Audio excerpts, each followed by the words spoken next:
What is up, everybody? Welcome to the Fantasy Flex podcast, week number 6, the night shift episode. Everybody playing those Sunday night, Monday night DFS slates. Also got yet another London slate. I'm your host, Chris Raybon, and here to break it down with me, one of the most accurate fantasy football rankers and projectors in the game, the odds maker, Sean Kerner. Sean, what's going on? What's up? Is this game actually in London? I thought it was in Oh yeah, it is. Yep, we got one more London game. Then we got a Germany game coming up. Okay, so week 7 also has a 6:30 a.m. game too. I believe so. Okay. Isn't that the Bengals Dolphins one? Was it Chiefs Dolphins? I think. Oh yeah, that's right. We got a really good one coming up. Yep. So, we have these nice all October. I don't mind them anymore. Bring them on. Let's see. No, that is week 8. Week 8. So week 7 we're clear. So week 8, okay. Yeah, so week 8 we come back with a game in actually week 9. No, it's week 9's Dolphins Chiefs though. Yeah. So we have 2 weeks off of London games after week 7. And then gotcha. Dolphins Chiefs, really good game. Yeah. In Frankfurt Stadium, Frankfurt week 9. So that's just a really good week. Week 9, you have the Chiefs Dolphins game in the morning. You have Buffalo Cincinnati, the Sunday night game. So and Dallas Philly in the late window. Oh, nice. So good, some good matchups that week. But we're getting ahead of ourselves here. We're still on week 6, and Ravens Titans is the matchup. So let's get into that one. We have the Titans 4-point underdogs. The total is 41. Luck rankings. Baltimore's been the 4th unluckiest team. Not surprising with all those drops last week. But the interesting thing about this one is the total, the luck total for this game is 5, plus 5. So it's, kind of pointing toward the over. Both of these teams have been kind of unlucky in terms of their scores in their games. Oh, no, you don't want to add anything? Oh no. Okay. If you say so. Yeah, no, I was looking at the red zone touchdown percentage in Tennessee is 4th last. So maybe that's due for some regression. Maybe King Henry will punch one in here. And like you said, the Ravens have been dropping a ton of passes. I think it's like a 9% drop rate right now. So yeah, like Lamar Jackson's due for some positive regression if, his receivers can start catching the ball. Yeah, I mean, it was wild against Pittsburgh. I mean, Bateman dropped one. In the end zone, right? Yep. Yeah. And I was like, there were a couple of plays, and some of them were caught, but there were a couple of plays where guys were jumping as they were catching the ball, which I thought was weird. So just a lot to clean up for that Raven offense. But who do you got in the captain spot for this one? Well, I'm going with DeAndre Hopkins because, he's been battling an ankle injury, I think, for most of the season now. But last week, he looked much closer to 100%. He looked like his old self. Logged the season high routes run rate of 97%. Had season highs and catches with 8 and yards in 140. So the stats backed it up that he looks a lot closer to 100%. Maybe more, just has better chemistry with Ryan Tannehill too. He's also due for some positive touchdown regression. Doesn't have any on the season, but he has seen 2 end zone targets. One of them was he was kind of wide open on a flea flicker, just dropped it. So he's due for, a big game with a touchdown. So I like using him in the captain slot here. Yeah, Hot looked good last week. Looks like Traylon Burks still not practicing as we record this. So probably out yet another week. I'm going with Lamar here. I think he's going to be the highest scoring player in this game. And, the fact that he can rush it in. And I think, though, Tennessee's run defense had been good up until last week when they just got bludgeoned by the Colts. Now, Jeffrey Simmons and Tier Tart are banged up, so that could explain it. But I think, you kind of combine the fact that he's due for some regression with all the drops that occurred last week especially. But also, it's Lamar Jackson. So, this week, after his receivers drop a bunch of passes, he might be a little more likely to scramble this week and just do it himself than he was in previous weeks. But also, if Tennessee gets a little healthier up front, that it's still going to be hard in the traditional run game for this team. So we'll see. But either way, I like Lamar. He's been playing well this year. He's got the second highest PFF grade, but also the third highest drop rate, as you mentioned, just over 9%. And the Titans 27th in DVOA on defense against the pass. So it's a good matchup all the way around for Lamar. And as we mentioned, I think both of these teams have been getting a little bit unlucky as far as scoring goes. So it is a low total game, but I think you could see a few more points than maybe we expect from the Vegas total, especially on the Baltimore side. So rolling with Lamar here. Yeah, I think anytime you have a quarterback with high rushing touchdown upside, I mean, he has 4 on the season. That's always great for the captain slot because when he scores a touchdown, no one else gets those points. So, yeah, he's a great play here. All right, who do you like for value? So for value, I'm going to go with Tajay Spears just because this does set up as a potential game script for him where, the Titans could be playing from behind. He's obviously operated as the main pass catching back for the Titans this year. So he could outsnap Derrick Henry just based on the game script. He's also been eating into Henry's early down work more than any really Titans backup we've seen. So, he's a great play in himself. And I kind of expected that. The fact that the Titans picked him in the 3rd round kind of indicated that they planned, using him right out of the gates. I still think Derrick Henry is a potential trade candidate. So Spears could be the workhorse back later in the season, but I think he's also super talented. Again, he was a 3rd round back for a reason. So he's talented enough to post, GPP type winning numbers with just 5 to 10 touches here. And again, this does set up as a better game script for Spears. Yeah, he's definitely been getting that passing down work over Henry. Henry usually still gets like a screen or two, like a designed pass play, but he's not in the game on those obvious passing downs or a lot of the 2-minute drill either. I like Zay Flowers. He is 8,200 on DK, pretty affordable. He's been on the field pretty much every passing play over the last few weeks, and that was true even last week with Rashad Bateman and Odell Beckham returning to the lineup. Tennessee is dead last in DVOA against number 1 wide receivers. They're allowing the 2nd most schedule adjusted receiving yards per game to number 1's at 110. And, when you look at this Baltimore receiving core, it's really Mark Andrews and Zay Flowers at this point. Odell Beckham does not look the same. I know he's getting over an injury, but if you just watch him run routes, he's not getting much separation. He's not moving as fast or as quickly as we expect in his prime. And Bateman, I don't know if he's been right for, since early last year. It just hasn't seemed right for him. He's not really making it through games these days. I don't know if he's getting benched because he's not playing well or what, but it seems like ever since he got that injury last year, his snap rates are down even when he does play. He's leaving games with injuries. He's dropping passes. So I think Zay Flowers is the guy that Lamar Jackson trusts to get open in that receiving core, especially down the field. We saw quite a few attempts where Zay was open last week against Pittsburgh. They connected on some, they didn't connect on others, but either way, I think Zay Flowers is the guy outside of Mark Andrews here in this receiving core.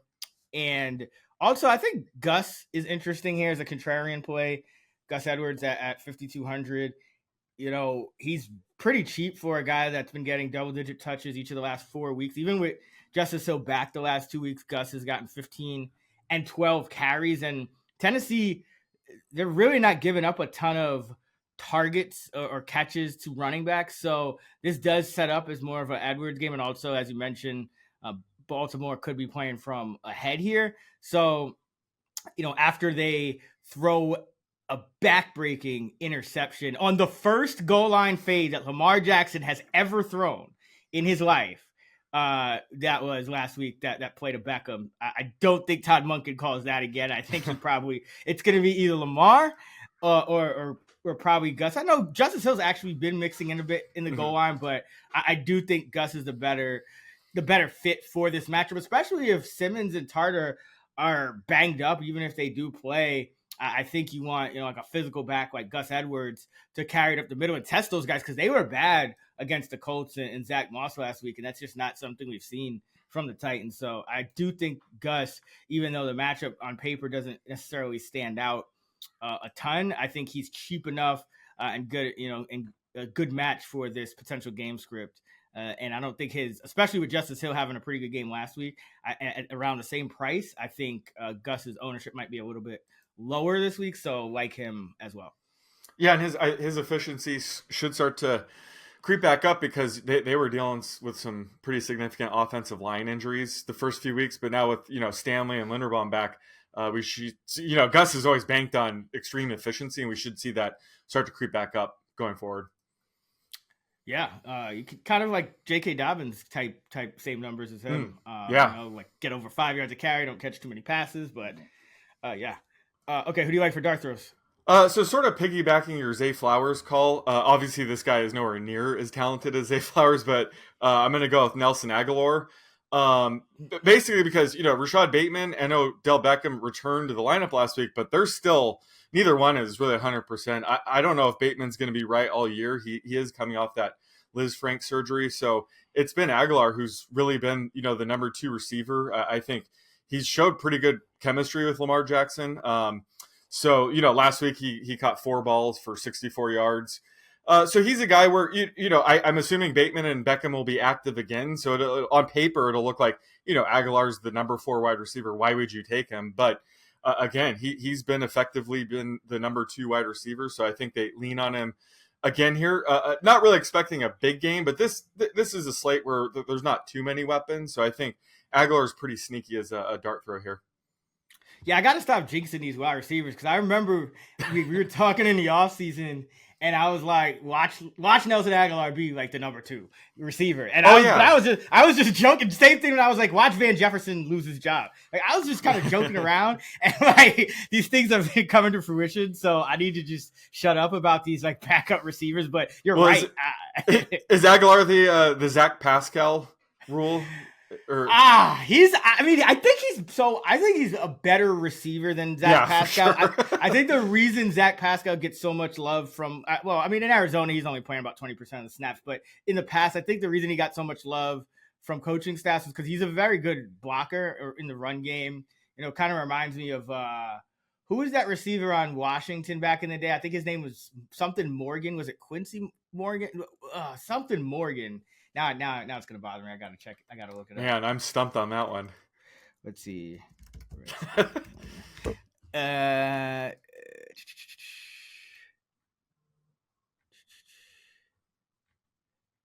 Josh Morgan. Oh, Josh. You remember Morgan. Josh Morgan from the late 2000s, early 2010s? Late 2000s.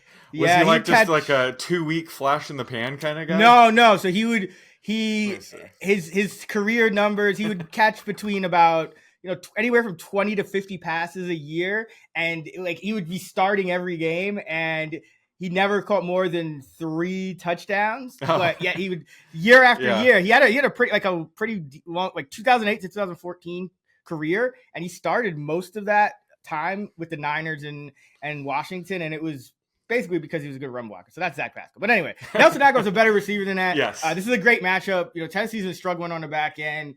Every time I watch them, I feel like they're just giving up long 3rd down conversions, which is Lamar's specialty. So yeah, I think Nelson Aguilar makes a lot of sense here. And he did run the second most, he was right there with Beckham for that number 2 receiver. Bateman was the guy who only ran around 34% of the dropbacks. Again, I don't know if that was a benching. I don't know if that was an injury or what, because we've seen this in the past.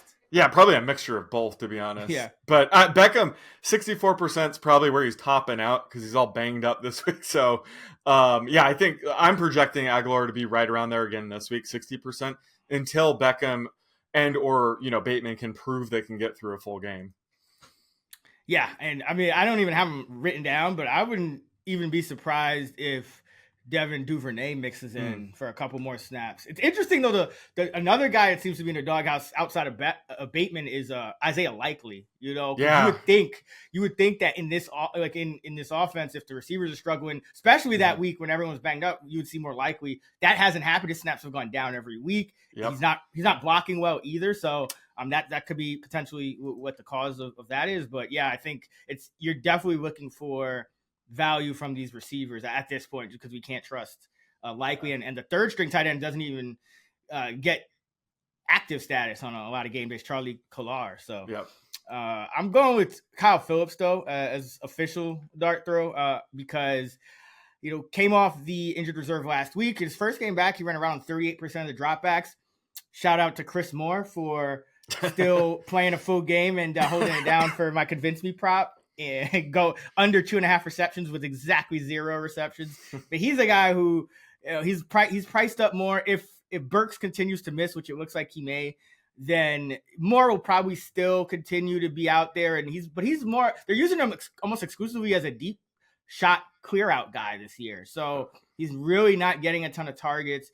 I think Kyle Phillips is the guy who gives them something that they haven't had. And I wouldn't be surprised to see his snap rate climb and him to just become the official like slot receiver, number 3 guy. Cause number 1, Chigakonko cannot, run a route up the middle without pushing off and committing an offensive pass interference. I think it did it twice in that Colts game. So I'm a little worried about him going forward.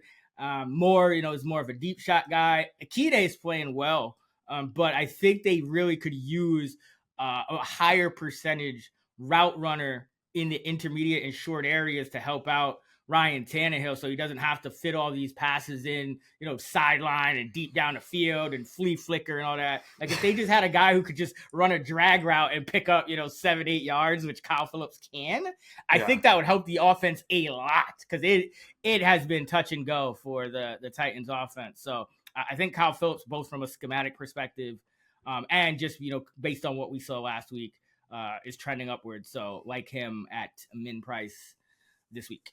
Yeah, you have to figure they were just easing him back in. So his 40% routes run rate is probably his floor at this point. So yeah, it'll probably go up. Although he only saw 1 target and it was 20 yards downfield. So again, they're kind of giving him sort of the Chris Moore treatment. But going forward, I agree with you. They probably do need more of a traditional slot receiver getting those like underneath targets. Yeah, I mean it's the Titans' offense is a little disjointed right now, with the injuries and the Henry not playing well, and it's funny because like the biggest concern I feel like was Chris Hubbard on that right side, and he's actually been great, and everyone else in that offense is struggling. So it's that's the NFL for you, but yeah, I think Phillips eventually settles in as a slot receiver, and he'll probably be out there for 50-60% of the time. Some weeks again, Westbrook-Akine is playing pretty well, so that's the one wrinkle, but I think Burks may just not be like a 95% wide receiver 2 either anymore because Akine can mix in, so we'll see how that goes.